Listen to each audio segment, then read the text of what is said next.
बिस्मिल्लाहिर्रहमानिर्रहीम अस्सलामु अलैकुम वरहमतुल्लाहि वबरकातुहू। सामीन मौज़ूद आप देख रहे हैं खुशबू से मुअत्तर अपना चैनल खुशबू पीके।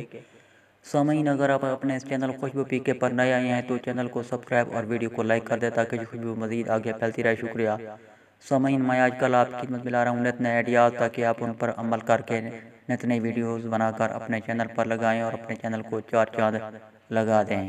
सामीन मैं उम्मीद करता हूँ कि आपको मेरे आइडियाज़ पसंद आ रहे होंगे। मिलते हैं बहुत जल्द किसी नई वीडियो के साथ। तब तक के लिए मुझे दे इजाज़त। पाकिस्तान जिंदाबाद। सामीन जैसा आप जानते हैं कि मनक़बत उस शायरी को कहा जाता है जो असहाबा किराम अलैहिम रिज़वान, औलिया किराम और दीगर बुज़ुर्गान दीन की शान में जो शायरी लिखी जाए उस शायरी को मनक़बत का दर्जा दिया जाता है, उसको मनक़बत कहते हैं।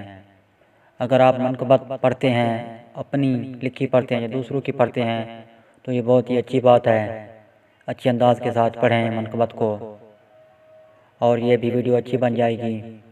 लेकिन मैं आपसे एक छोटी सी गुजारिश करूँगा कि मनक़बत पढ़ने से पहले किसी मुफ्ती साहब को दिखा दें ताकि वो इस्लाह कर सके कि मनक़बत में गलतियाँ ना हो जाएं और ऐसी कोई शरई गलती हो तो वो निकाल दे।